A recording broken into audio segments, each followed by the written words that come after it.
अस्मत्गुरुसमारम्भां यतिशेखरमध्यमां लक्ष्मीवल्लभपर्यन्तां वन्दे गुरुपरम्पराम् ஆழ்வார்கள் வாழி அருளிச் செயல் வாழி தாழ்வாதுமில் குறவர்தாம் வாழி ஏழ்பாறுமுய்ய அவர்கள் உரைத்தவைகள்தாம் வாழி செய்யமறை தன்னுடனே சேர்ந்து அகலகில்லே நிறையுமென் அலர்மேல் மங்கை உரை மார்பா நிகரில் புகழாய் உலகம் உன்னுடையாய் என்னையாழ்வானே நிகரிலமரர் முனிக்கணங்கள் விரும்பும் திருவேங்கடத்தானே புகழொன்னில்லா வடியேன் உன் அடிக்கீழமர்ந்து புகுந்தேனே அகில புவன ஜன்மஸ்தேம பங்காதிலீலே வினத விவித பூத புராதரக்ஷைகதீக்ஷே ஸ்ருதிசரசி விதீப்தே பிரம்மணி ஸ்ரீனிவாசே பவது மம பரஸ்மின் சேமுழி பக்திரூபா. ஸ்ரீ விஷ்ணு சஹஸ்ரநாம ஸ்தோத்திரம் பீஷ்மாச்சாரியராலே தர்மபுத்திரருக்கு உபதேசிக்கப்பட்டதாக நாம் ஸ்ரீமன் மகாபாரதத்திலே அனுசாசன பர்வத்திலே பார்க்கிறோம். உயர்ந்த தர்மம் எது என்ற கேள்விக்கு விடையாக பகவானுடைய திருநாம சங்கீர்த்தனத்தை சொல்லி, அதற்காக பகவானுடைய திருநாமங்கள் எண்ணற்ற திருநாமங்களிலே ஒரு 1000 திருநாமங்களை தொகுத்து ரிஷிகள் சொல்லி வைத்திருந்ததை பீஷ்மாச்சாரியர் தர்மபுத்திரருக்கு தெரிவித்தார் என்று பார்க்கிறோம். இந்த திருநாமங்கள் எல்லாம் பகவானுடைய திருக்கல்யாண குணங்களை நன்றாக நமக்கு எடுத்துரைக்கின்றன. யானி நாமானி கவுணானி விக்கியாத்தானி என்று குணத்தை தெரிவிக்கின்றவைகளாக பிரசித்தமாயிருக்கின்றவை என்று தெரிவிக்கிறபடியினாலே அந்த திருநாமங்களுக்கெல்லாம் அற்புதமான வியாக்கியானங்களை அருளி செய்திருக்கிறார்கள் முன்னோர்கள். அதிலே இன்றைய தினம் முதலிலே 904வது திருநாமம் ஸ்வஸ்தி புக் என்கிற திருநாமத்தை பார்க்கிறோம். ஸ்வஸ்தி புக் என்றால் என்ன என்னால் ஸ்வஸ்தி மங்களம், அதை புக் புஜிப்பவர் அனுபவிப்பவர் என்று அர்த்தம் சொல்லலாம். அதை பலவிதமாக ஆச்சாரியர்கள் வேறுபடுத்தி அர்த்தத்தை காட்டுகிறார்கள். பக்தானாம் மங்களம் ஸ்வஸ்தி புனக்தி இதி ஸ்வஸ்தி புக் என்று இப்படி அர்த்தம் சொன்னார். அதாவது அவர் என்ன சொல்கிறார்னா, ஸ்வஸ்தி புக் என்பதற்கு முதல்ல ஆதிசங்கர பகவத்பாதர் என்ன சொன்னார், ததேவ புங்தே இதி ஸ்வஸ்தி புக், மங்களத்தை அனுபவிப்பவர், அதனால் அவருக்கு மங்கள ஸ்வஸ்தி புக் என்று பெயர். என்று ஸ்வஸ்தினாலே மங்களம், இப்போ மங்களத்தை அனுபவிப்பர். மங்களம் என்னால் நான் நல்ல சுகத்தை நல்ல விஷயத்தை என்று அதுதான் பொருள் மங்களம் என்கிற சொல்லுக்கு. ஆனால் இன்னொரு அர்த்தமும் காட்டுகிறார் ஆதிசங்கர பகவத்பாதர். பக்தானாம் மங்களம் புனக்தி இதி வா என்று சொன்னார். அதாவது என்ன, அடியவர்களை மங்களத்தை அனுபவிக்கும்படி செய்பவர், அடியவர்கள் எல்லாரும் நன்றாக மங்களமாக இருக்கும்படி அவர் செய்கிறார். அதனால் அவருக்கு ஸ்வஸ்தி புக் என்று பெயர் என்று சொன்னார். ஆனால் பராசர பட்டர் இங்கே புனக்தி என்கிற சப்தத்திற்கு புக் என்கிற சப்தத்திற்கு பாலயதி என்று ஒரு அர்த்தம் கொள்ளுகிறார். அப்படியும் அர்த்தம் கொள்ளலாம். ஆக என்ன சொல்கிறார், சர்வமேதது ஸ்வஸ்தி புனக்தி பாலயதி இது ஸ்வஸ்தி புக், எல்லா மங்களங்களையும் அழியாமல் காப்பவரே பகவான் தான் என்று அந்த அர்த்தத்தை காட்டினார். அந்த மங்களங்களெல்லாம் மங்களத்தை காப்பவர் யார் என்னால் பகவான் தான் என்று அந்த அர்த்தத்தை சொன்னார். இப்பொழுது சத்யசந்த தீர்த்தர் ஸ்வஸ்தி புக் என்பதற்கு ஸ்வஸ்தி என்னால் என்ன, சுகம், போஜயதி என்றால் நம்மை சுகத்தை அனுபவிக்கும்படி செய்பவர், தாம் சுகமாய் இருப்பவர் என்கிறது கீழ் திருநாமத்திலே சொல்லப்பட்டு விட்டது. இந்த திருநாமத்திலே தம்முடைய அடியவர்களை சுகம் அனுபவிக்கும்படி செய்பவர் என்கிறதா ஸ்வஸ்தி புக் என்கிற திருநாமத்தினுடைய பொருள் என்று அவர் காட்டினார். அதற்கு அடுத்தபடியாக 905வது திருநாமம் ஸ்வஸ்தி தட்சிணஹா என்பது மங்களமான தட்சிணையாய் இருப்பவர் என்று அர்த்தம் சொல்லலாம். ஆதிசங்கர பகவத்பாதர் வேறு அர்த்தம் காட்டுகிறார். என்ன காட்டுகிறார், ஸ்வஸ்தி ரூபேண தக்ஷதே வர்த்ததே, அதாவது மங்கள ரூபமாக விருத்தி அடைபவர், மேலே மேலே நன்றாக வளருபவர், மங்கள ரூபமாயே வளருபவர் என்று சொன்னார். எல்லாம் பிரம்மத்துக்கும் நமக்கும் உண்டான வேறுபாடு அதுதானே. இப்போ நாம் எல்லாரும் கூட என்ன வளருகிறோம், ஆனால் ஓரளவில் வளர்ச்சி என்கிறது நின்று போய் விடுகிறது. அதற்கு பிறகு தளர்ச்சி தான் நமக்கு ஏற்படுகிறது. வளர்ச்சி போய் தளர்ச்சி வந்து விடுகிறது. கடைசி வரைக்கும் வளர்ச்சியாகவே இருப்பதில்லை. ஆனால் பகவான் என்கிற தத்துவம் எப்படிப்பட்டது என்னால் வளர்ச்சியை தவிர வேறு எதுவுமே கிடையாது. ஸ்வஸ்தி ரூபேண தக்ஷத்தே வர்த்தத்தே, அதனால ஸ்வஸ்தி தட்சிணா என்று பெயர் என்று ஓர் அர்த்தம் காட்டினார். இன்னும் ஒரு அர்த்தமும் காட்டுகிறார். ஸ்வஸ்தி தாத்தும் சமர்த்த இதி வா, தட்சிணை என்றாலே பிறருக்கு கொடுப்பது என்று தானே வைத்து கொண்டிருக்கிறோம். ஆயினாலே ஸ்வஸ்தி தட்சிணா என்னால் பிரத்தியாருக்கு ஸ்வஸ்தி மங்களத்தை கொடுப்பதற்கு வல்லவர், அது அப்படியும் ஓர் அர்த்தம் கொள்ளலாம் என்று சொன்னார். அதுவா இன்னொரு அர்த்தமும் காட்டுகிறார் ஆதிசங்கர பகவத்பாதர். என்னன்னா, தட்சிணை என்கிற சப்தத்திற்கு என்ன பொருள் என்றால் ஆசுகாரிணி இதி அப்பி அர்த்தா. அதாவது தட்சிண சப்தம் என்கிறது என்னன்னா மிக வேகமாக செய்தல் அப்படின்ற ஒரு அர்த்தத்தையும், தட்சிண சப்தம் விரைவையும் குறிக்கும். அப்படி அர்த்தம் கொண்டோமானால் ஸ்வஸ்தி தட்சிணா என்னால் மங்களத்தை மிக விரைவாக கொடுப்பவர், சீக்கிரம் ஸ்வஸ்தி தாத்தும் அயமேவ சமர்த்தா, மிக விரைவாக மங்களத்தை கொடுப்பதிலே இவர் ஒருவரே வல்லவர், மற்ற யாரும் வல்லவர் அல்லர் என்கிற அர்த்தத்தை இவர் இப்படி காட்டினார். அதுக்கு மேலே ஸ்வஸ்தி தட்சிணா என்கிற திருநாமத்திற்கு பராசர பட்டர் அவர் அர்த்தம் காட்டுகிற பொழுது என்ன அர்த்தம் காட்டுகிறார்? அந்யதபி ஸ்வபரிச்சரண அனுரூபம் திவ்ய சரீர சக்தியாதி ஸ்வஸ்தி ஸ்வாத்மதான தீர்க்க சத்ரே ரித்விக்ய தேயா தட்சிணா அஸ்யேதி ஸ்வஸ்தி தட்சிணா. ரொம்ப நீண்ட வாக்கியம் இது.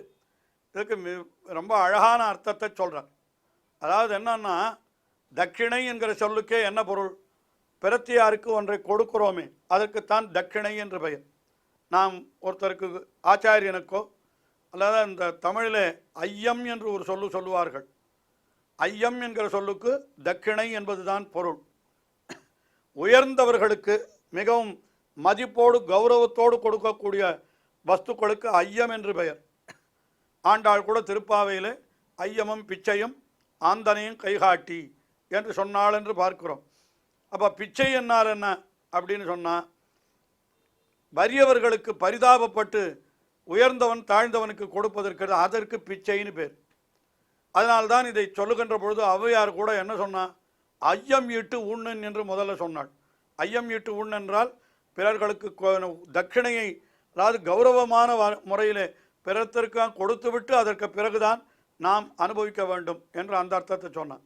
ஆனால் அதே சமயத்தில் அடுத்த வாக்கியத்தில் ஏற்பது இகழ்ச்சி என்று சொன்னான்.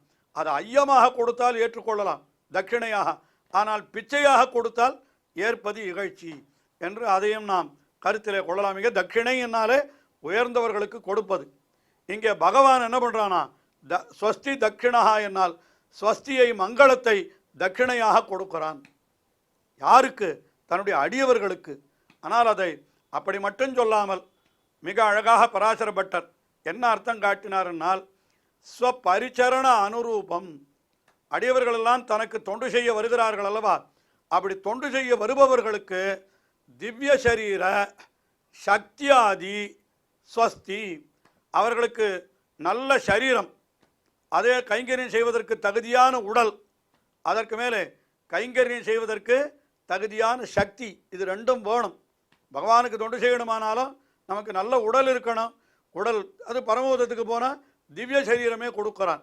திவ்ய சரீர திவ்ய சக்தியாதி அப்படிப்பட்ட ஸ்வஸ்தியை எங்கே கொடுக்குறான்னு கேட்டாக்கா அது சொல்கிறார் பாருங்க, ரித்விக் பிஹா, தனக்கு தொண்டு செய்ய வேண்டும் என்கிற யாகத்திலே இருக்கிறார்களே, அது ஒரு யாகம். அது எம்பெருமானுக்கு தொண்டு செய்தல் என்கிறது யாகம்தான்.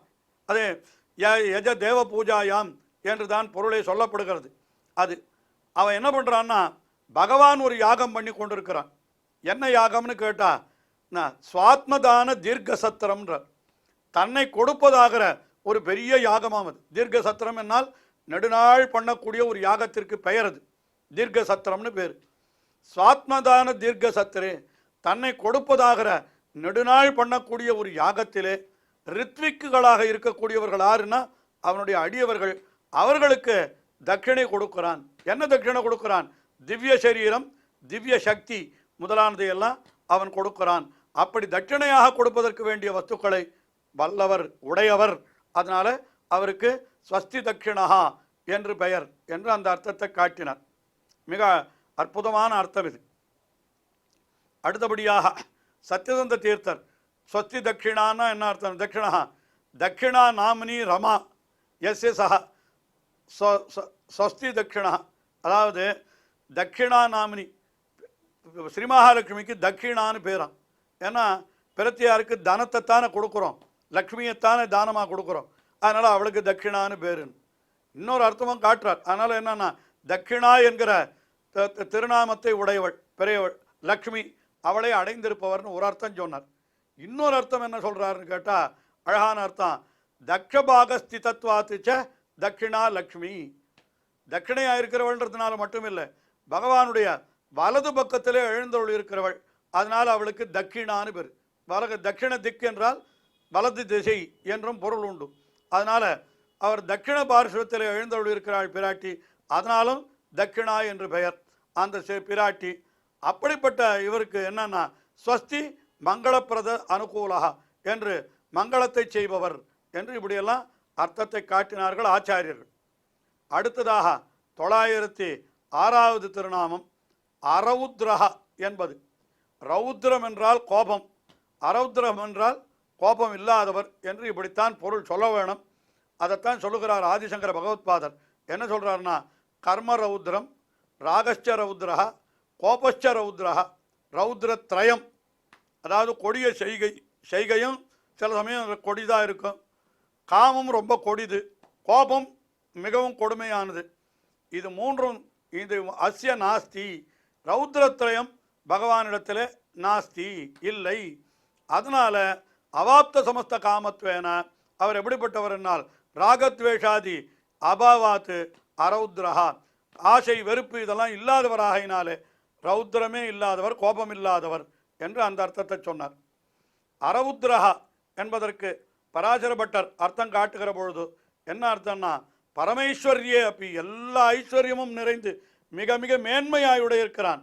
ஆனாலும் கூட குண சீதலிம்னா தன்னுடைய சௌலபியம் என்கிற குணம், சௌசீல்யம் என்கிற குணம், அதனால் ரொம்ப குளிர்ந்திருப்பவர்.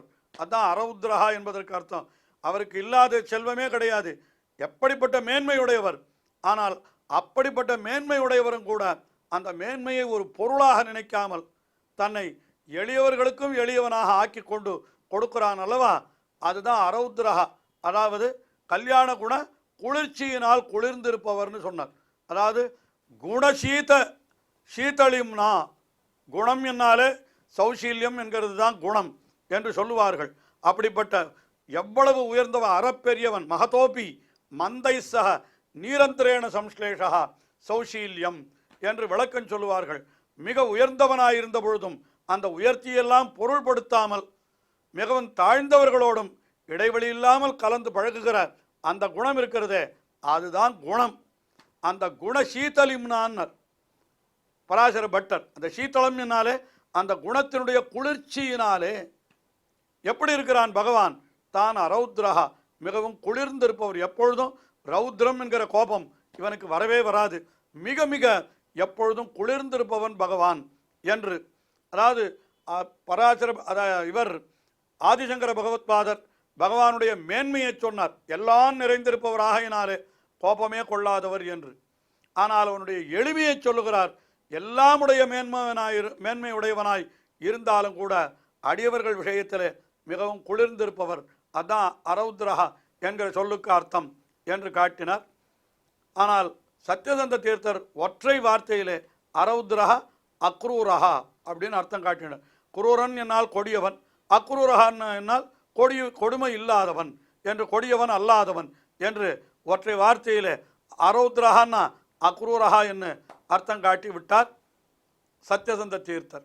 ஆக இப்படி பகவானுடைய திருநாமங்களுக்கு ஆச்சாரியர்கள் மிக அழகான வியாக்கியானங்களை வேறு வேறு விதமாக அருளி செய்திருக்கிறார்கள். தொடர்ந்து அனுபவிப்போம். ஸ்ரீயக்காந்தாய கல்யாண நிதையே நிதையேர்த்தினாம் ஸ்ரீவேங்கடநிவாசாய ஸ்ரீனிவாசாய மங்களம். ஸ்ரீமத் சுந்தரஜாமா திருமுனிமானசவாசினே சர்வலோகநிவாசாய ஸ்ரீனிவாசாய மங்களம்.